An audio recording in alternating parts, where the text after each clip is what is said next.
एक ऐसा सच्चा वाक्य जो एक लड़की ने खुद अपने बाप के बारे में बयां किया।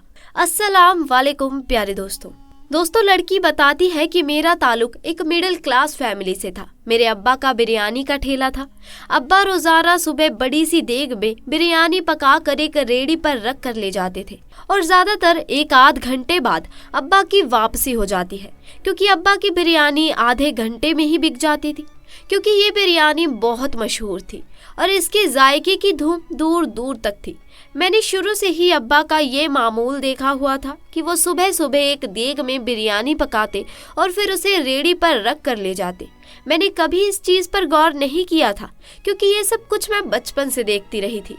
एक दिन जब मैं कॉलेज से वापस घर गई, तब घर में खाना नहीं पका हुआ था। मैंने अम्मा से कहा, खाना नहीं है तो मुझे बिरयानी ही डाल दे, मुझे बहुत भूख लगी है। और उस दिन मैंने सोचा कि मैंने आज तक अब्बा की देख के बिरयानी तो खाई नहीं है, क्योंकि जब भी मैं बिरयानी को कहती अब्बा घर में खुद बना कर देते और वाकई वो बहुत मज़े की होती थी। मैंने कभी गौर ही नहीं किया था कि जो देग अब्बा बेचने के लिए बना कर लेकर जाते थे, उससे कभी भी हमारे घर में बिरयानी नहीं खाई गई।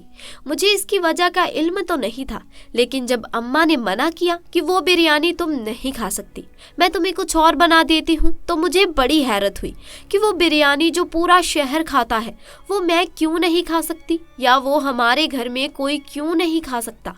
यही सवाल जब मैंने अम्मा से किया तो माँ ने मुझे डांट कर चुप करवा दिया। मुझे डांटते हुए कहा कि वो तो ठंडी हो गई है, बासी हो गई है, तुम रहने दो, मैं तुम्हें ताज़ा कुछ बना कर देती हूँ। उस वक्त तो मैं खामोश हो गई, लेकिन अब मुझे तेज़ुज़ होने लगा कि बिरयानी में ऐसा क्या है जो घर में नहीं खाई जा सकती। क्या मेरे माँ बाप मुझसे कुछ छिपा रहे हैं? क्या कुछ ऐसा है जो कि मुझे मालूम नहीं है? इस तरह के बहुत से सवाल मुझे तंग करने लगे और मैं उनके जवाब हासिल करने का फैसला कर लेती हूँ।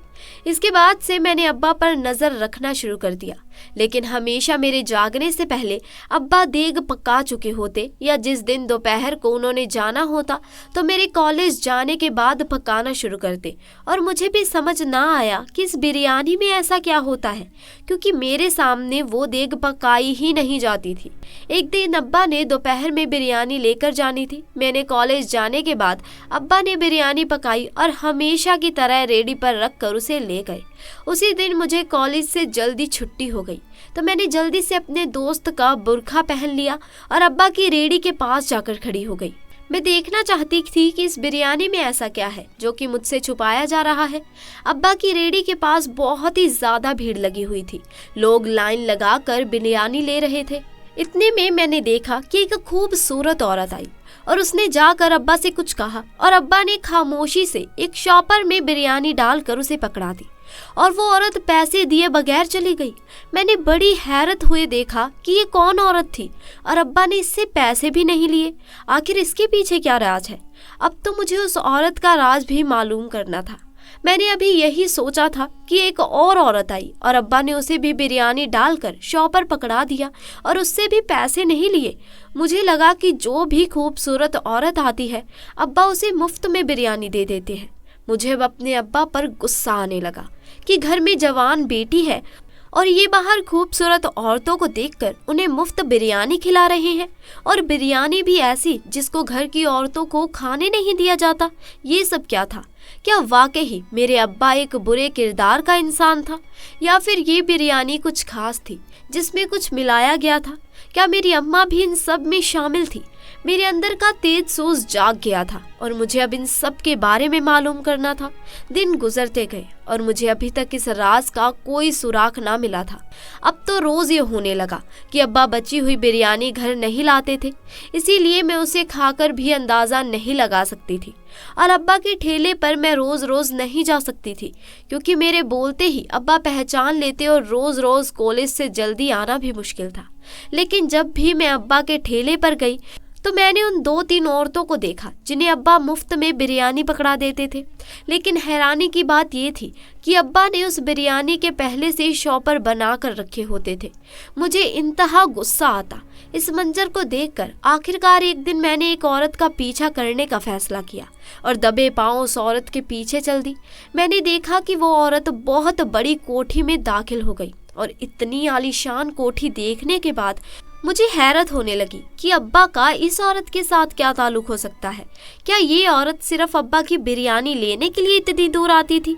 मैं वापस घर आ गई और ऐसे ही मजाक में वालिदा से सवाल किया कि क्या अब्बा का किसी से कोई ताल्लुक है, तो अम्मा ने मुझे सख्ती से टोक दिया कि अपने बाप के बारे में ऐसा नहीं सोचते।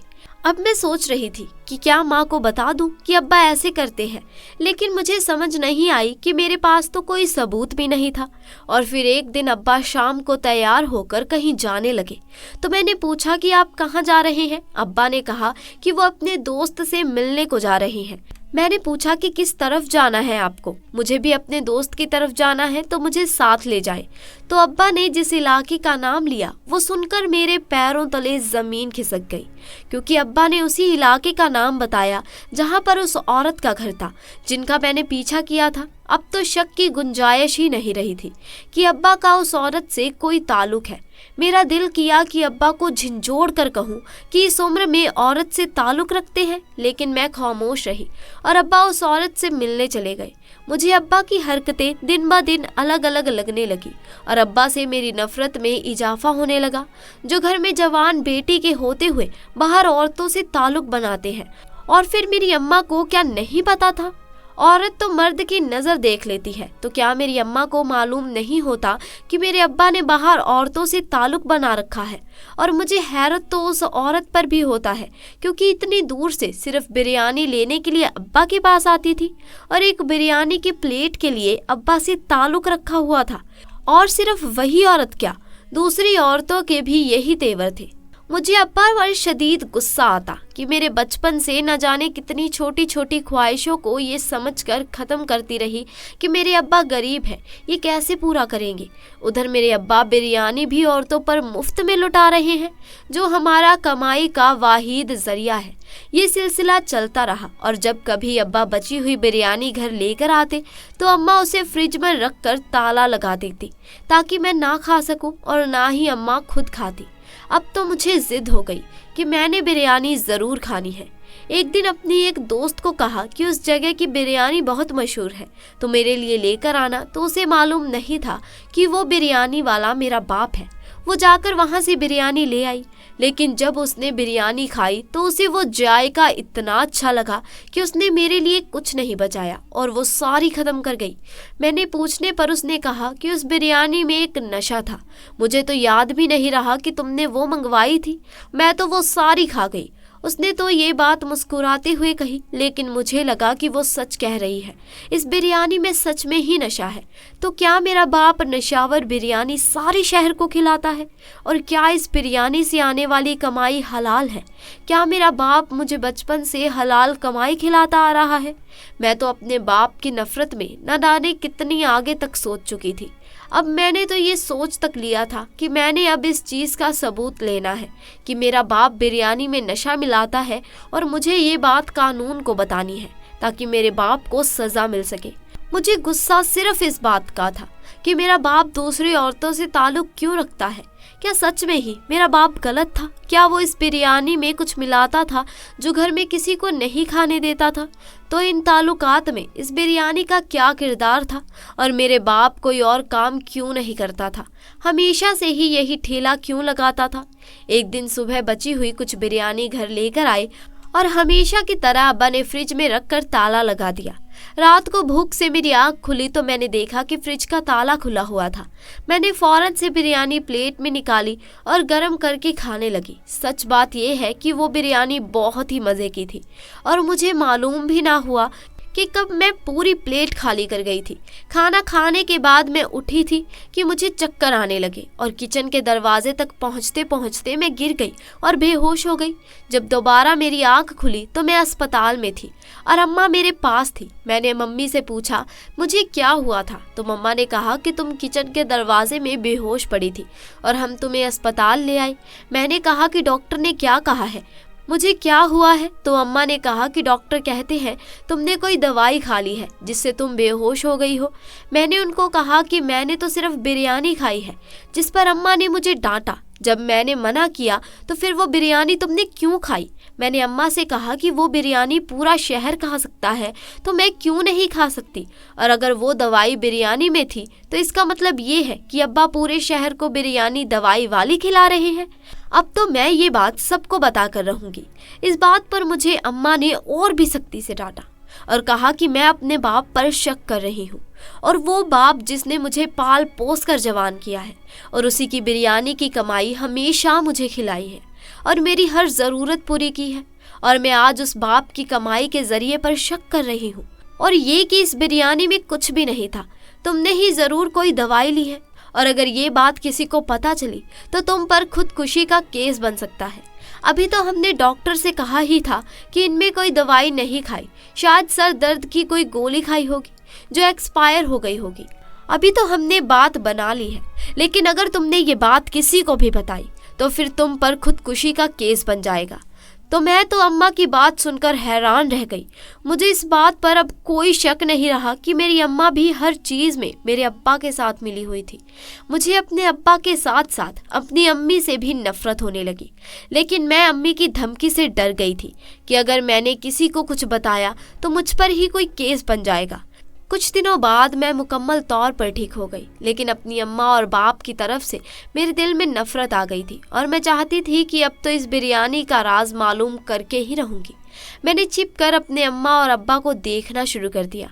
वो जब भी बिरयानी पकाते तो ऐसा कुछ भी नहीं डालते थे जो कुछ अलग हो, लेकिन अगर वो उस वक्त कुछ नहीं डालते तो फिर बिरयानी में दवाई कहाँ से आती थी जिसने मुझे फौरन बेहोश कर दिया। और सबसे बड़ी हैरत की बात ये थी कि मैं तो बिरयानी खाते ही बेहोश हो गई थी, तो क्या बाकी लोगों को कुछ नहीं होता? और अगर लोगों को कुछ नहीं होता तो वो रोज़ाना क्यों बिरयानी लेने आते हैं? ऐसे बहुत से सवालात थे जिसने जवाब मुझे नहीं पता थे। मैंने आखिरकार उस औरत से मिलने का फैसला कर लिया, क्योंकि उसका घर मैंने देखा था। एक दिन मैं अपने दोस्त के घर का बहाना करके उस औरत के घर चली गई। बेल देने पर एक मुलाजिम ने दरवाज़ा खुला। मुझे तो ये भी मालूम नहीं था कि उस औरत का नाम क्या है, इसीलिए मैंने कहा कि मुझे इस घर की मालकिन से मिलना है। मुलाजिम ने मुझे एक कमरे में बिठा दिया और मालकिन को बुलाने चला गया। अब मुझे घबराहट होने लगी कि अगर उस औरत ने मुझे पूछा कि तुम कौन हो और उसने अगर ये बात ना मानी कि वो उसकी बिरयानी लेकर आती है तो क्या होगा। मैं अभी यही सोच रही थी कि एक मॉडर्न सी औरत कमरे में दाखिल हुई और मुझसे हैरत से सवाल करने लगी कि मैं कौन हूँ और उससे मिलना चाहती हूँ। मैं तो उस औरत को देखकर हैरान थी कि वो औरत तो वो नहीं थी जो अब्बा से बिरयानी लेकर आती थी, ये तो कोई और ही औरत थी। अब मुझे समझ नहीं आ रहा था कि मैं इस औरत को क्या कहूँ, क्योंकि मैंने उस औरत को इसी घर में दाखिल होते हुए देखा था और इस बात पर मुझे कोई शक नहीं था। ये तो कोई और थी और इसको क्या बोलूं। मैंने उसे सच बताने का फैसला कर लिया। मैंने उससे कहा कि मुझे इस घर में एक औरत को दाखिल होते हुए देखा है जो कि बिरयानी लेकर आ रही थी, मुझे उस औरत से मिलना है। उस औरत ने कहा कि वो तो हमारी मुलाजिमा है। मैंने कहा कि मुझे उससे मिलना है। उसने मुझसे कोई और सवाल नहीं किया और ना ही मैंने कोई जवाब दिया। अब तो मुझे यकीन हो चला था कि मेरे बाप का उस औरत के साथ कोई ताल्लुक ज़रूर है, क्योंकि वो औरत भी एक मुलाजिमा थी। वाकई इतनी बड़ी कोठी की मालकिन मेरे बाप के साथ कोई ताल्लुक नहीं रख सकती। मेरी दरख्वास्त करने पर उस मालकिन ने मुझे उस औरत से मिलने की इजाज़त दे दी। मैं राज जानने के सिर्फ एक कदम दूर थी और धड़कन बहुत तेज़ हो रही थी। आज मैं अपने बाप का राज जान लूंगी और अपने बाप के हाथ की पकाई इस बिरयानी का भी राज जान लूंगी। मैं खामोशी से उसका इंतज़ार करने लगी। वो औरत कमरे में आई तो मैंने उससे सवाल किया कि वो रोज़ाना बिरयानी क्यों लेकर आती है। वो हैरत से मुझसे पूछने लगी कि मुझे इस बात से क्या लेना देना है, मैं बिरयानी लेकर आऊँ या लेकर ना आऊँ। तो मैंने उसको बताया कि मैं उस बिरयानी वाले ठेले के मालिक की बेटी हूँ और उस बिरयानी का राज जानना चाहती हूँ जो बिरयानी तुम लेकर आती हो। उसने खामोशी से मेरी मुकम्मल बात सुनी और मुझे अपने पीछे आने के लिए कहा। मैंने उसके पीछे कमरे में दाखिल होना शुरू किया तो मैंने देखा कि उस कमरे में एक औरत बैठी हुई थी जो कि बुजुर्ग है और ऐसी हरकतें कर रही है जैसे उसका दिमाग ही तवासन ठीक नहीं है। मैंने उससे पूछा कि ये कौन है और तुम मुझे यहाँ क्यों लेकर आई हो। मैंने तुमसे कुछ और पूछा है। तो उसने कहा कि ये औरत इस घर की मालकिन की माँ है और इसका दिमाग तवासन ठीक नहीं है। मैं इसकी खिदमत के लिए यहाँ हूँ और तुम्हारा बाप जो बिरयानी पकाता है वो इस औरत को बहुत ही ज़्यादा पसंद है और वाहिद वो चीज़ है जो ये बगैर किसी सवाल जवाब के खा लेती है। इसके अलावा ये औरत दवाई तक नहीं लेती, इसीलिए मैं रोज़ाना तुम्हारे बाप से बिरयानी लेकर आती हूँ और इसी बिरयानी में दवाई डालकर इस औरत को खिला देती हूँ। और तुम कह रही हो कि मेरा बाप तुमसे मिलने क्यों आता है, तो तुम्हारा बाप इस औरत को देखने आता है और मेरे से दवाई लेकर जाता है जो कि वो गरम गरम बिरयानी में डाल देता है, जिससे उसका जायका ख़त्म हो जाता है और मैं वो बिरयानी लेकर इस बुज़ुर्ग औरत को खिला देती हूँ। और रोज़ाना पैसे देने की जहाँ तक बात है तो मैं रोज़ बिरयानी लेकर आती हूँ, इसीलिए महीने बाद ही पैसे देती हूँ।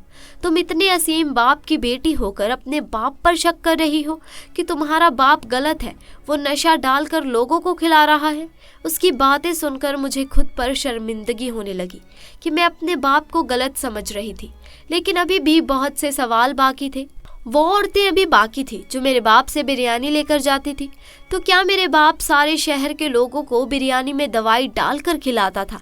और अगर ऐसा नहीं था तो घर में मौजूद बिरयानी में कौन सी दवाई थी जो मैंने खा ली और वो बिरयानी बाप घर लेकर क्यों आया था? अभी ये सवाल बाकी थे। अब मेरे पास एक ही रास्ता था, वो ये कि मैं सीधा सीधा अपने बाप से ही सवाल कर लूं। मैं वापस घर गई और सारे सवाल अपने बाप के सामने रख दिए। पहले तो वे मेरे सवाल सुनकर मुझे हैरत से देखने लगे। शायद उन्हें इस बात का दुख हुआ कि मैं उनकी बेटी होकर उन पर शक कर रही हूँ, लेकिन फिर वो खामोश हो गए और मुझे अपने साथ चलने के लिए कहा। मैं खामोशी से उनके पीछे चलने लगी। फिर वो मुझे एक ओल्ड होम में लेकर गए और जब मैं उस ओल्ड होम की मालकिन के कमरे में दाखिल हुई तो मुझे झटका लगा, क्योंकि ये तो वही औरत थी जो मेरे बाप से रोज़ाना बिरयानी लेकर जाती थी और उसने भी तकरीबन वही बात की। इसकी ओल्ड होम में कुछ बुजुर्ग ऐसे हैं जो कि खाना नहीं खाते और वो भी इस बिरयानी में ही दवाई डालकर इन बुजुर्गों को खिला देती है और इनका भी रोज़ाना का खाती है, इसीलिए वो भी रोज़ पैसे नहीं देती। अब तो मुझे अपनी सोच पर शर्मिंदगी होने लगी थी।